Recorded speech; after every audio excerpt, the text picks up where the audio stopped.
제목은 쓴뿌리에서 자유입니다. 히브리서 12장 15절인데요. 합독할까요? 너희는 하나님의 은혜에 이르지 못하는 자가 없도록 하고 또 쓴뿌리가 나서 괴롭게 하여 많은 사람이 이로 말미암아 더럽게 되지 않게 하며. 아멘. 기도하고 말씀 나누겠습니다. 아버지 하나님, 오늘도 생명의 말씀, 하늘의 말씀, 영의 말씀, 아버지의 말씀을 들고 단 위에 섰습니다. 주여, 우리는 이 말씀이 사람의 힘으로나 또한 세상의 지혜로 깨닫거나 또 우리 것이 되지 못함을 알고 있습니다. 우리 연약함을 시인하며 고백하오니 성령님, 성령의 능력으로 이 말씀이 우리 마음판에 새겨지고 우리 세포 DNA에 박힐 수 있도록 역사하소서. 그래서 우리는 말씀이 삶이 되기를 원합니다. 말씀이 법이 되고 말씀이 통치가 되고 말씀이 능력이 되고 말씀으로 하나님의 영광을 드러내게 되기를 원합니다. 그래서 주님을 찬양하며 우리 주 예수 그리스도로 기도합나이다. 아멘.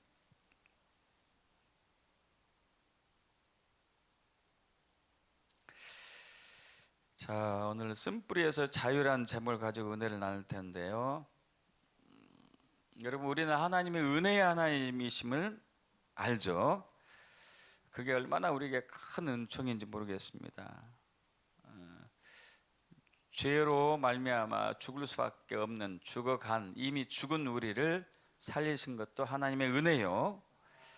또한 우리를 하나님의 자녀 삼아주시고 왕같은 제사장 삼아주시고 거룩한 신부로 세우신 것도 하나님의 은혜요. 매 순간순간마다 우리가 살아가는 것도 온전한 하나님의 은혜인 것이죠. 고린도전서 15장 10절에 나에 대한 것은 다 하나님의 은혜다 하고 사도 바울이 고백했던 것이 바로 우리의 이제 고백일 것입니다.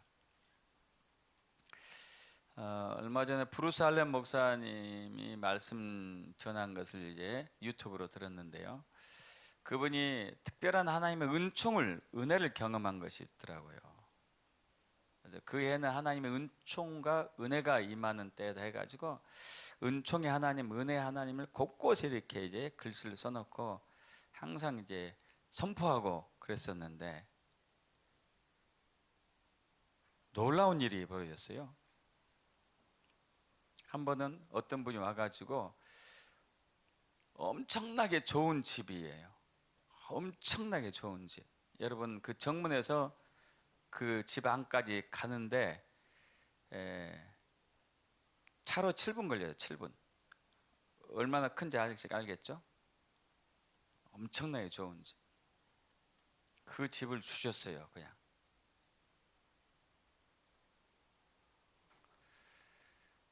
그걸로 끝이 아니었습니다. 최고급 스포츠카를 선물로 은혜로 주셨어요. 그걸로 끝나지 않았어요. 요즘 이제 캠핑카가 유행하잖아요. 미국은 옛날부터 캠핑카가 유행했는데 아주 고급 캠핑카를 또 주님이 주셨어요. 그걸로 끝나지 않았습니다. 최고급 요트가 엄청나잖아요. 뭐 10매덕 정도 하죠. 최고급 요트가 주어졌어요. 정말 감사함으로 잘 받았죠. 근데 또 재밌는 게 9개월 되었는데 야, 그거 다른 사람한테 다 줘라 그랬어요. 그래서 이제 다 줬어요. 다 줬는데 더 큰 은혜가 왔습니다. 현재 결혼한 아내를 만났어요. 그리고 어느 날 어느 교회에서 집회했는데 집회 중에 웬 한 분이 와가지고 약간은 이제 약간 좀 조금 화난 목소리로 하나님께서 당신에게 헌금하라고 했습니다 하고 헌금 봉투에다가 수표를 넣어서 줬습니다. 저 사람이 왜 퉁명스럽게 하지? 좀 은혜롭게 하지? 뭐 때문에 그러나 궁금해가지고 액수가 얼마나 되길래 그러지? 그래가지고 설교 시간에 몰래 액수를 봤어요.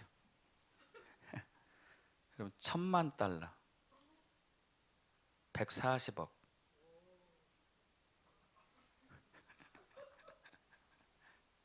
그렇게 큰 돈은 처음 받아봤대요, 헌금으로.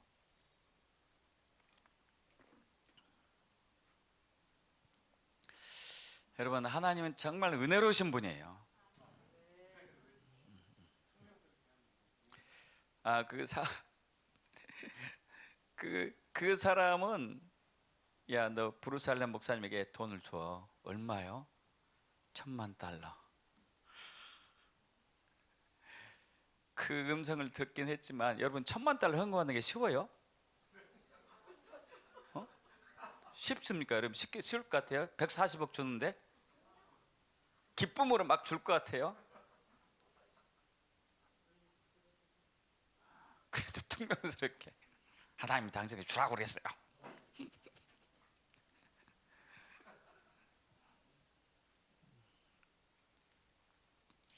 여러분, 그러한 은혜를, 무한한 은혜를 무한히 누리기 축복합니다. 근데 이제 우리에게 그 은혜가 오는데 은혜를 가로막는 게 있어요. 그게 바로 오늘 나누고자 하는 쓴뿌리란 말이에요. 쓴뿌리를 반드시 저나 여러분에 처리하셔야 돼. 다시 한번 히브리서 12장 15절 읽어볼까요? 너희는 하나님의 은혜에 이르지 못한 자가 없도록 하고 또 쓴뿌리가 나서 괴롭게 하여 많은 사람이 이로 말미암아 더럽게 되지 않게 하며. 하나님의 은혜를 가로막는 것은 쓴뿌리인데 자신도 괴롭고 많은 사람에게 영향을 줄 수 있는 게 쓴뿌리라고 얘기하고 있어요. 자기도 은혜 못 받고 가족도 은혜 못 받고 교회도 은혜 못 받고 나라와 민족도 은혜를 못 받게 하는 게 쓴뿌리라는 얘기죠. 여러분, 정도의 차이가 있지만요, 쓴뿌리가 없는 사람은 없습니다. 저를 포함해 가지고 여러분 모두가 쓴뿌리 없는 사람은 없어요. 제가 처음에 목회 시작할 때 이제 2002년도에 목회 시작했었을 때 그때 내적 치유가 한참 유행했어요. 마음의 상처를 치유한다 해가지고. 그래서 이제 별 의식이 다 있었습니다. 그거 상당히 효과가 있었어요. 어떤 경우는 이제 자기의 상처받은 것은 막 글로 적어가지고 불로 태우기도 하고 물에 적시기도 하고 뭐 여러 가지들 통해 가지고 굉장히 효과가 좋았습니다. 그런데 신기한 게 6개월이나 1년 있으면은 그 상처가 또 재발돼요. 옛날로 돌아가고. 그게 반복되더라고요. 그래서 이제 저는 이제 의학학을 전공했기 때문에 그것이 이제 궁금했어요. 왜 상처를 치유받았는데 다시 옛날로 돌아가지? 왜 재발되지?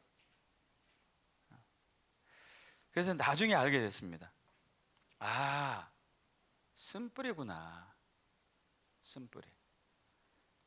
그럼 상처와 쓴뿌리가 좀 다릅니다. 시작은 똑같아요. 상처와 쓴뿌리의 시작은 똑같습니다.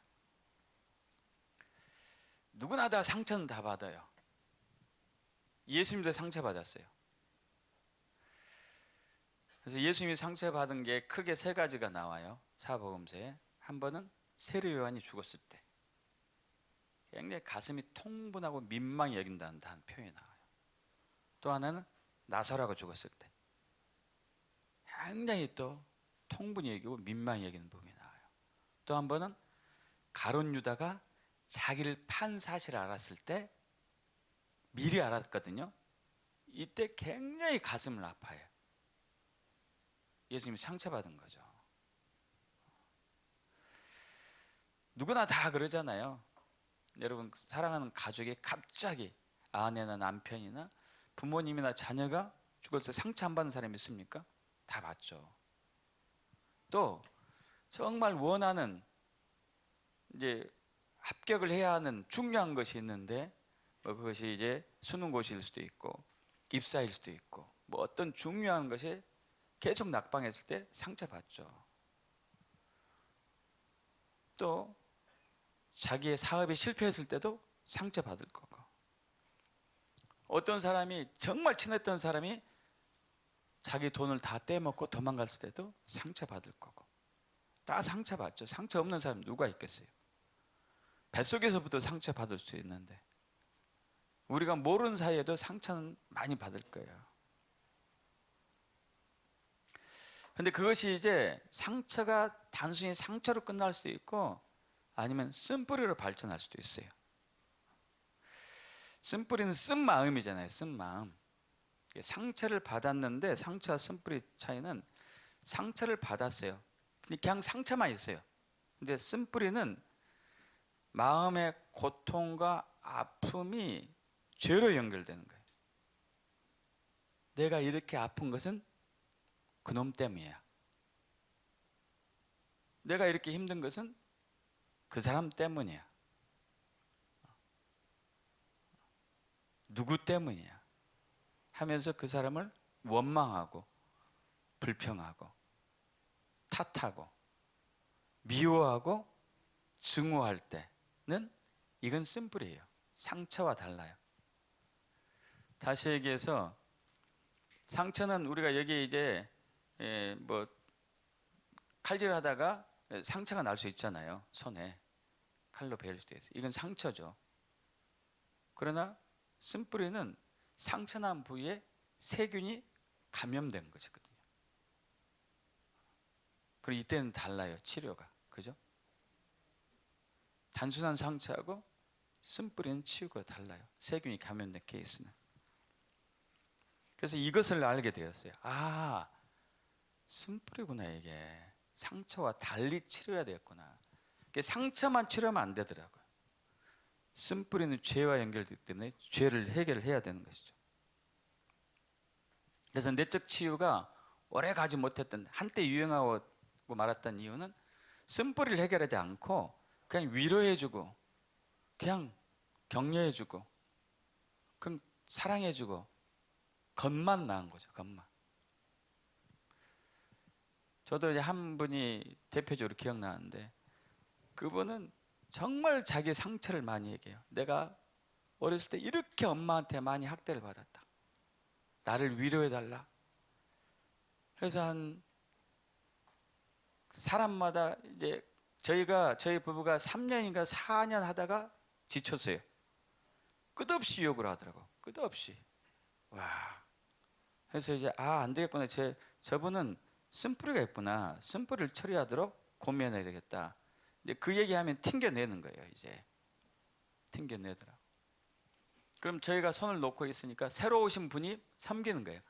왜 저렇게 상처받은 사람 목사님 부부가 무관심하지? 그분이 6개월 하다가 그만두더라고요. 이제. 끝없이 요가해요. 끝없이. 이게 쓴뿌리가 해결되지 않는 한은 저분의 상처는 영원히 치유되지 않구나. 그럼 쓴뿌리가 있게 되면은 어쩔 수 없습니다. 저나 여러분이나 마찬가지예요. 반드시 남의 탓을 하게 되겠어요.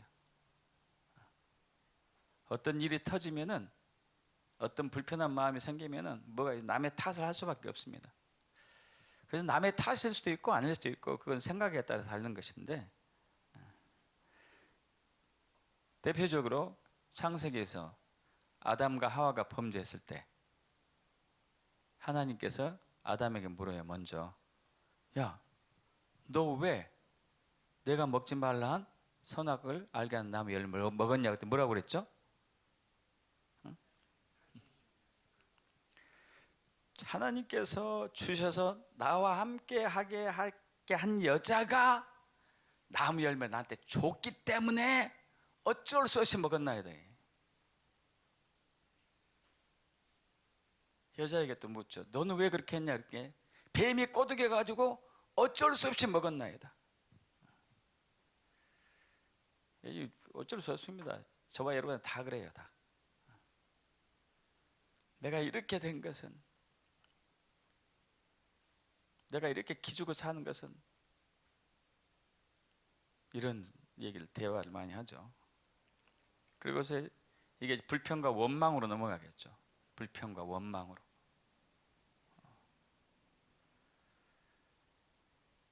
이게 습관화되죠. 그러다 보면 여러분 감사함이 거의 적어져요.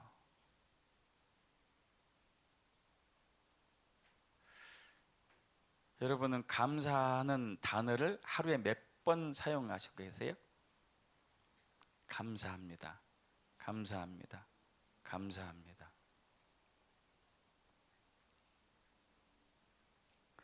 그럼 주일날 우리 이제 장순현 장로님께서 오늘 점심은 누구누구누구가 섬깁니다. 나는 좀 안타까운 게 있어요. 거기에 감사하다고 댓글 다는 사람은 몇 사람이 안 돼.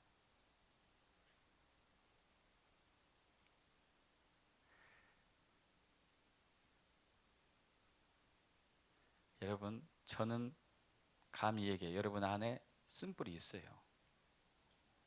쓴뿌리 있는 사람은 감사에 인색해요. 어쩔 수 없습니다.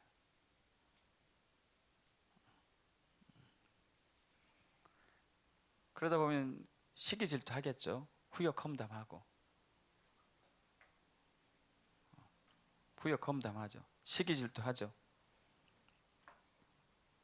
사울 왕이 다윗을 시기 질투했잖아요.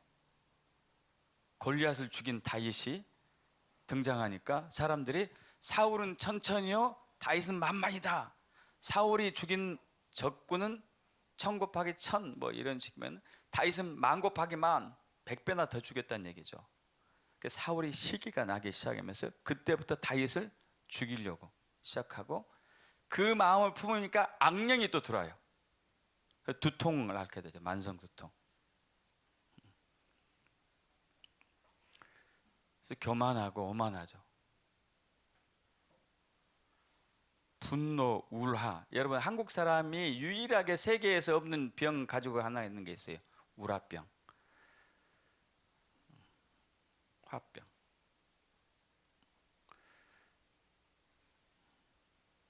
저는 우라병을 잘 치유하기로 유명한 사람이 있거든요.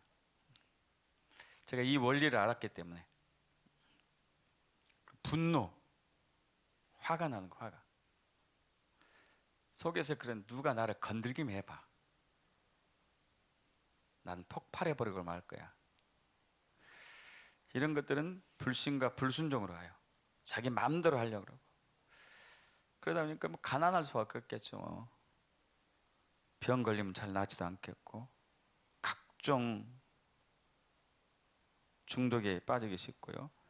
저주가 대물림 되고, 특히 부정적인 사고방식이, 좋은 얘기해도 왜곡해겠어요. 나쁘게 들다, 나쁘게.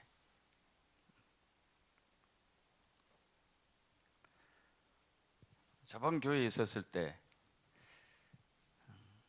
한 교인이 이제 그 불미스러운 일이 있었어요. 근데 이제 몇 달 동안 교회에 이제 못 나왔죠. 그래서 그분이 고민했어요. 근데 제가 그 사실을 다 모든 교회에 숨겼습니다. 숨겼어요. 그리고 이제 그분이 고민했어요. 제가 이 교회 계속 나와도 될까요? 그래서 나는 당신을 한 번도 내 양이 아니라고 생각한 적 없습니다. 당신은 하나님께서 맡겨주신 제 양입니다. 집사님 뜻대로 하십시오. 그래서 그분이 다시 나오셨어요. 근데 이제 그 사실을, 근데 그분이 잘못한 사실을 어떤 교인이 알게 됐어요. 그래서 저한테 왔더라고요. 아니, 그런 죄를 지었는데 어떻게 목사님 그 교인을 우리 교회에 계속 다니게 합니까? 이러더라고요. 그래서 아니, 그분은 저한테 맡겨주신 하나님의 양인데 제가 어떻게 내치겠습니까? 근데 이렇게 해서 이제 넘어갔는데, 그 큰 잘못을 하는 그분이 공동회의 때 굉장히 나댔어요. 나대니까 이제 사람들이 싫어하는 거야. 자숙해야 되는데 나대니까 싫어하는 거예요. 그래서 이거 어떡하지? 너무 고민돼. 너무 할 수 없이 불렀어요. 불러가지고 집사님, 지금 좀 자숙해야 될 때 같습니다. 사실 자숙해야 되잖아요. 굉장히 큰 죄였어요. 큰 죄. 구속됐었으니까 굉장히 큰 죄였습니다. 성에 관련된 큰 죄였어요. 자숙해야 될 것 같습니다. 왜요? 그런 분위기가 있습니다. 누가 그래요? 화를 엄청 내더라고요. 엄청. 그래서 1시간 동안 설득해서 1시간 설득하면서 이제 울면서 알겠다고, 자숙하겠다고. 그렇게 끝난 줄 알았는데 나중에 이제 여러분 아시다시피 이제 어떤 목사님 건을 가지고 이제 교회에 또 이제 좀 어려움이 생겼잖아요.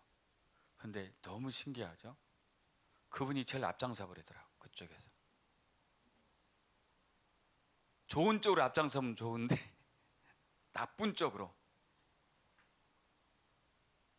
그래서 와, 여기 쓴뿌리가 저렇게 무섭구나. 저렇게. 저는 이제 정말 그분을 좋게 하려고 얘기했어요. 교회를 안정시키려고 얘기했단 말이에요. 근데 그분 그렇게 받아들이지 않았어요. 나를 이렇게 무시해? 나를 이렇게 멸시해? 이렇게 받아들여요. 부정적인 사고방식. 심하면은 살이나 자살로 가는데, 미국의 한 인물, 유명한 인물입니다. 오스와일드. 이 사람은 어렸을 때부터 아주 불행한 가정에 자랐어요. 그 부모님의 엄마 아빠 관계가 좋지 않았는데 아버지가 알코올 중독자였어요. 집에 오면 날마다 엄마를 구타합니다. 그 모습을 보면서 이 오스와일드는 아버지에 대한 증오감이 싹 텄어요. 결국 이제 어머니하고 아빠가 이혼했죠. 두 번째 아버지가 들어왔습니다. 어머니가 다시 이제 결혼한 거죠. 그 두 번째 아버지는 그 오스와일드를 엄마를 구타하지 않았지만은 굉장히 머리가 비상해가지고 엄마를 늘 이용해서 엄마 돈을 갈취해서 유흥비에 탕진하고 도박하는 거예요. 그래서 또 엄마가 또 이혼했어요. 세 번째 엄마가 또 다른 남자를 만나서 결혼했습니다. 이 아버지도 성격이 개팍했어요. 이런 환경에서 자란 이 오스와일드는 남에게 공격하는 성품으로 이제 자라기 시작하죠. 쓴뿌리가 커진 것이죠. 누가 나를 건들기만 해봐. 누가 나를. 증오감에 불타서 세상을 살아가죠. 고등학교에 들어가는데 허구날 싸우죠. 결국 처음엔 정학당하다 나중에 퇴학당했습니다. 여기 직장 저기 직장 다녀도 다 잘리죠. 금방 막 잘리죠. 그러다가 결국 이제 미군 해병대에 자원하고, 해병대 들어가서도 적응하지 못하고 동료들과 싸우다가 이제 결국 불명예 제대로, 결국 나이 30이 넘어가지고 미국에서 유럽에 갔다가 어느 한 여인을 만나요. 사랑에 빠져 결혼을 합니다. 그래서 이제 결혼하기 때 자기 부모님이 너무 싸운 걸 봐가지고 난 절대 싸우지 말아야 되는데 계속 매일 싸웠어요. 매일 싸워요. 결국 이제 가정이 극한 상황까지 가죠. 어느 날 큰 부부싸움을 하고 난 이후에 그는 총 한 자를 집어들고 얼마 전에 자기가 취직한 회사의 옥상에 올라갔습니다. 옥상에서 총을 겨누고 누군가를 기다리죠. 1963년 11월 12일 시계바늘이 딱 정오를 가르칠 때 그는 달라스 다운타운에서 옥상에서 방아쇠를 당겼어요. 그 총에 존 F 케네디가 죽어요. 대통령이. 이 오스와일드에 대해서 많은 상담사들이 연구했습니다. 최종적으로 내린 결론은 그래요. 마음의 쓴뿌리를 취하지 못한 사람이 저지른 역사적인 비극이다. 꼭 결론을 내려요.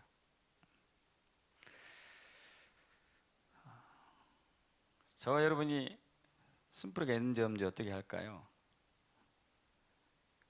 되게 많은데 6개만 이렇게 나눠봤습니다. 난 누구 때문에 상처받았어.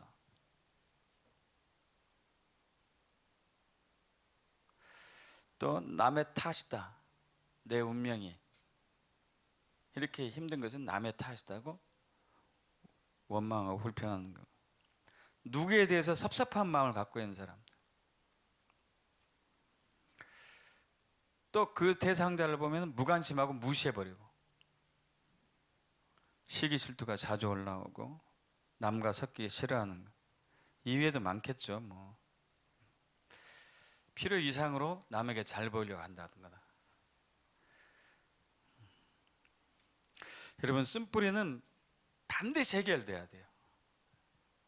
반드시 해결돼야 됩니다. 하나님의 은혜를 극명하게 가로막고 우리 자신을 파괴하고 가정을 무너뜨리고 교회를 분열시키고 나라의 민족의 부르심을 망가뜨리는 아주 악한 것이거든요. 쓴뿌리를 해결하길 축복합니다. 히브리서 12장 15절 합독할까요?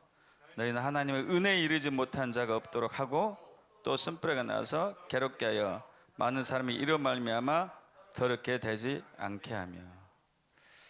그래서 쓴뿌리를 파쇄하는 것을 이제 몇 가지만 좀 나누겠습니다. 첫째는 인정하는 거예요. 인정해야 돼요. 저와 여러분 다 있어요. 다 있습니다. 두 번째는 치유하게 되기를 사모하셔야 돼요. 세 번째는 회개고, 네 번째는 금식도 필요할 때도 있고요. 대부분 금식 필요합니다. 다섯 번째는 은혜를 기억하는 것. 요한복음 9장에 보면은 예수님께서 날 때부터 맹인된 사람을 치유해 줬어요. 근데 그때가 안식일이었거든요. 이거로 인해 가지고 바리새인과 논쟁이 붙었습니다.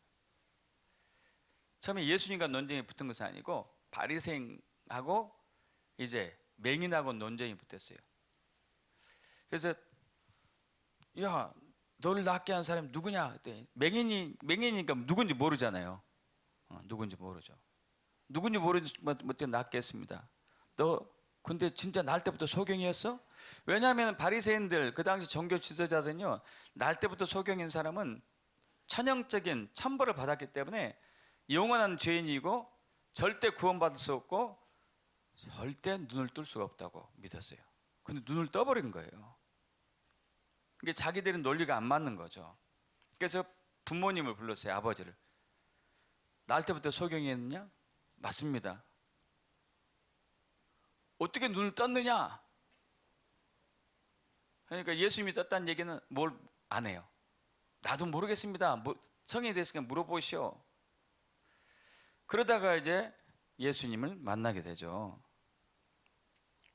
예수님과 이제 바리새인도 만나게 되고, 예수님이 이렇게 얘기하는 거예요. 내가 심판하러 이 세상에 왔는데 보지 못한 자들은 보게 하고 보는 자들은 맹인이 되게 하려 합니다. 그게 무슨 얘기예요? 여러분, 쓴뿌리가 나면은 가장 또 불행해지는 것 중에 하나가 영적인 눈이 가려지는 거거든요. 영적인 눈이 가려지면 예수님이 누군지 모르고 말씀의 비밀을 알 수가 없죠. 그래서 이 얘기를 들은 바리새인이 그럼 우리가 맹인인가? 이래. 맹인인가? 예수님이 뭐라고 그러죠? 41절 합독해볼까요? 예수께서 이르시되 너희가 맹인이 되었더라면 죄가 없으려니와 본다고 하니 너희 죄가 그대로 있느니라. 우리 안에 다 쓴뿌리가 있는데 나는 없어요. 저 사람 때문에 내가 생긴 거지, 상처받은 거지, 나는 괜찮아요. 문제는 저 사람이지, 나는 괜찮아요. 이렇게 하면은 맹인이라는 얘기죠. 맹인. 여러분, 저와 여러분 다 있습니다. 두 번째, 치유를 사모하셔야 돼요. 치유를. 여러분, 반드시 쓴뿌리는 치유 받으셔야 돼요. 하나님의 은혜를 가로막는 가장 강력한 적이 쓴뿌리거든요. 아무리 발버둥 쳐도 맨 그 자리에 있을 수밖에 없어요. 쓴뿌리 있으면. 요한복음 5장에 보면 베데스다 연못가에서 그 38년 된 병자가 누워 있었어요. 여러분 잘 아시다시피 1년에 한 번 물이 동할 때, 즉 천사가 올 때 그 물에 들어간 사람은 병이 낫잖아요. 근데 38년 된 병자는 움직일 수 없는 누워 있는 사람 상태였기 때문에 자기가 굴러간다 하더라도 남들이 먼저 갔기 때문에 치유를 받을 수가 없었었죠. 그때 예수님이 그때 그것을 지나가시면서 물어봐요. 내가 낫고자 하느냐 물어봐요. 뭐라고 그랬을까요? 주여, 저 낫고자 하여서 물에 들어가려고 하는데 남들이 먼저 들어가서 할 수가 없어요. 낫기를 원합니다. 낫기를 원합니다. 낫기를 원합니다. 그거겠죠? 할렐루야. 예수님께서 일어나 내 자리를 들고 걸어가라. 할렐루야. 여러분, 여기서 이 남자가 한번 상상해 봐요. 한 번도 일어선 적이 없어요. 누워가지고 38년 동안 태어나서 누워서 생활했는데 걸어본 적이 한 번도 없는데 내 자리를 들고 일어나 걸어가라. 내 자리를 들고 걸어가라. 이 말을 듣고 일어나서 걸었다니까요. 여러분, 이 일어나는 것은 누구 의지였을까요? 그 사람의 의지였어요. 걸어가는 건 누구 의지일까요? 그 사람의 의지였다니까요. 그냥 성령이 훅 해가서 일어나서 거리킨 게 아니에요. 그 사람의 의지였어요. 의지.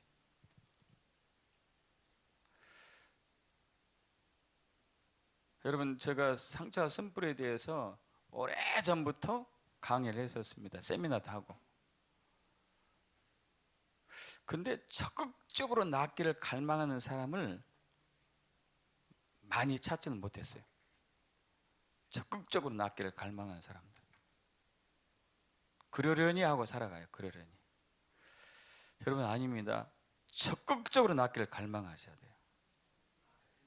이건 하나님의 은혜를 가로막는 아주 최악의 것이거든요. 최악.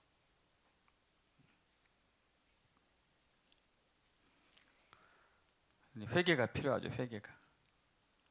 베데스다 연못가에서 이제 38년 된 병자가 치유를 받았습니다. 나중에 다시 만났어요. 예수님이 뭐라고 그러시냐면은, 보라, 내가 나았으니 더 심한 것이 생기지 않게 다시는 죄를 범하지 말라. 그러니까 그 38년 동안 누워 있었던 것이 죄와 연결되어 있다는 걸 알 수 있잖아요. 그죠? 그러면 쓴뿌리는 죄와 연결된 거예요. 원망하고 불평하고 시기하고 질투하고 후욕하고 험담하고 미워하고 증오하고 교만하고.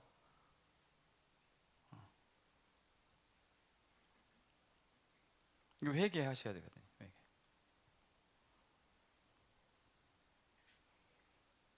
요한복음 5장 16절, 야고보서 5장 16절 합독할까요? 그러면 너희 죄를 서로 고백하며 병 낫기를 위하여 서로 기도하라. 의인의 간구는 역사하는 힘이 큼이니라. 할렐루야.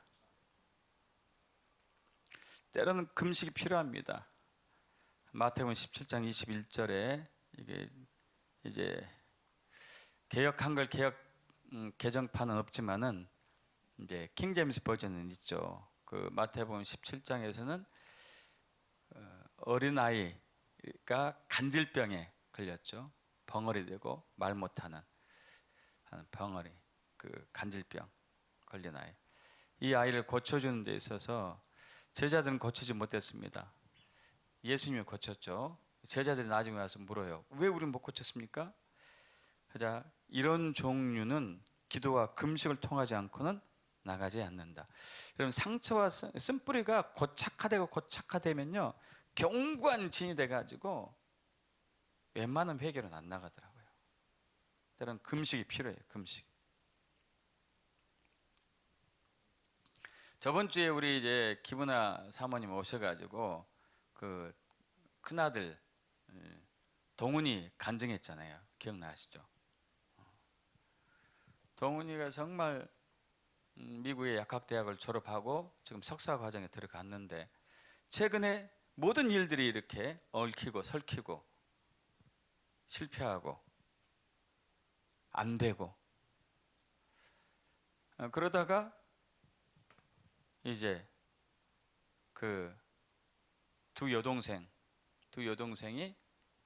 과거에 오빠에게 했던 그 오빠를 막 그 모함이라고 볼까? 어쨌든 이제 하나하나 부모님한테 막 일러 바치고 했던 그거 이제 생각나가지고 오빠한테, 동훈이한테, 오빠 우리가 이러이러한 잘못했으니까 용서해줘 하니까 동훈이가 too late, 늦었어.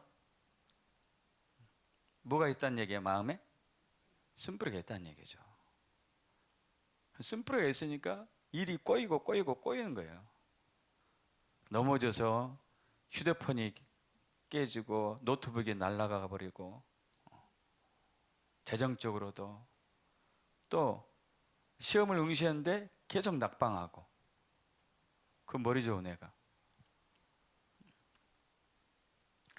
결국 그러다가 이제 우리 그 김문아 사모님과 여동생들이 금식했어요. 금식하면서 회개하니까 동훈이가 결국 돌아왔어요. 돌아오고 난 이후에 어떻게 됐죠? 저는 그것 듣고 깜짝 놀랐습니다. 여러분, 저도 이제 석사 학위가 있긴 있지만, 약학 석사 학위가 있지만요, 유명한 대회 가가지고, 유명한 세미나 가가지고 석사 학위 정도로 가서 얘기하는 것은요, 이게 있을 수가 없어요. 아니, 얘는 학사 때 쓴 논문을 가지고 그것을 가지고 발표하라고 했잖아요. 이거 있을 수 없다니까요. 있을 수 없어요. 전 세계 유명한 저명한 박사들과 교수들이 얼마나 많은데 그럼 쓴뿌리가 제거되니까 길이 열리는 거 아니에요. 할렐루야.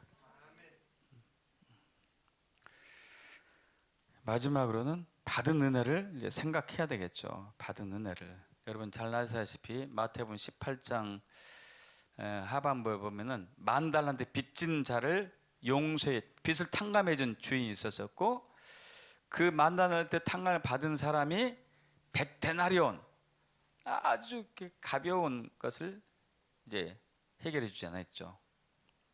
그래서 이제 그것을 알게 된 주인이 옥에 가두게 된 내용이죠.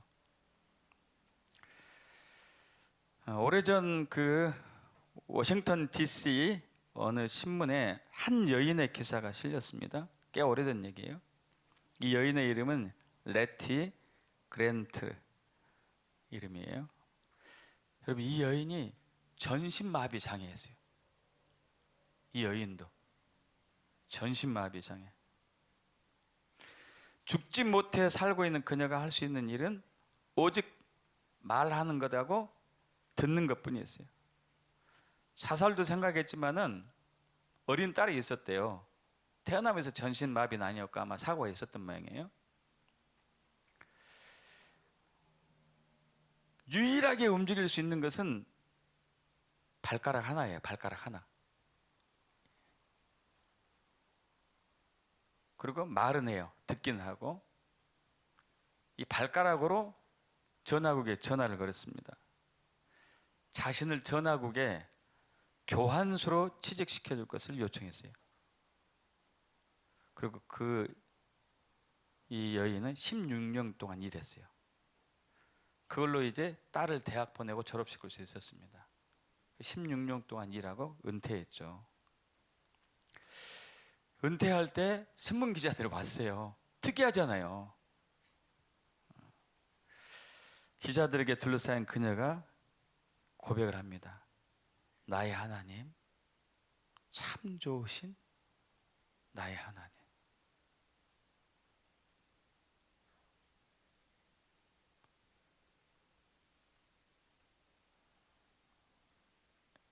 우리가 과연 그럴 수 있을지 모르겠어요.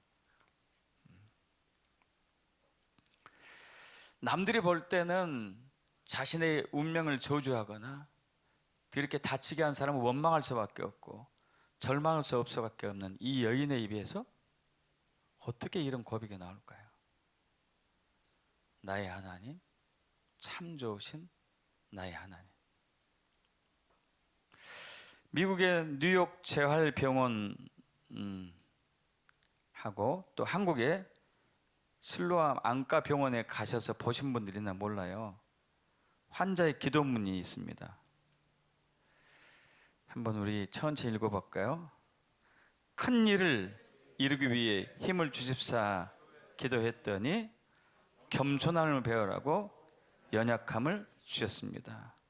많은 일을 하려고 건강을 구했더니 가치 있는 일을 하라고 병을 주셨습니다. 행복해지고 싶어 부유함을 구했더니 지혜로워지라고 가난을 주셨습니다. 세상 사람들의 칭찬을 받고자 성공을 구했더니 뽐내지 말라고 실패를 주셨습니다. 풍요로운 삶을 누릴 수 있도록 모든 것을 달라고 기도했더니 모든 것을 누릴 수 있는 삶 그 자체를 선물로 주셨습니다. 구한 것 하나도 주어지지 않을 줄 알았는데 내 소원 모두 들어주셨습니다. 하나님의 뜻을 따르지 못한 삶이었지만 미처 표현하지 못한 기도까지 들어주셨습니다. 나는 가장 많은 축복을 받은 사람입니다. 여러분, 하나님의 은혜를 입은 것을 소중히 여기고 감사한 사람의 입에서 나올 수 있는 말이겠죠. 우리에게 보여주신 하나님의 은혜가 얼마나 큽니까? 근데 우리는 우리 주변에 배우자가 되었든지 부모님이 되었든지 자녀가 되었든지 목사님이 되었든지 성도가 되었든지 친구가 되었든지 친척이 되었든지 그들의 작은 잘못을 용서하지 않아요. 원망하고 탓하고 불평하고. 근데 문제는 그것이 자기한테 돌아온다는 거예요. 자기 인생을 깨뜨리고 자기 인생을 무너뜨리고 자기 가정을 파괴시키고 교회를 분열시키고 나라의 민족을 힘들게 하는 거예요. 여러분, 주님의 은혜는 어마어마한 은혜예요. 지금도 우리 머리 위에, 저와 여러분 머리 위에는 하나님의 은혜가 기다리고 있습니다. 여러분, 있습니까? 근데 이것이 들어오려고 그러면 우리가 튕겨내요. 쓴뿌리를 가지고 쓴뿌리를 튕겨내고 있어요. 주여 은혜 주세요. 근데 속에서는 싫어요. 제가 저 사람이 망가지는 것을 보고 내가 그 은혜 받을게요. 저 사람이 무너지는 걸 보고 나는 은혜 받을 거예요. 이러면 안 되겠죠.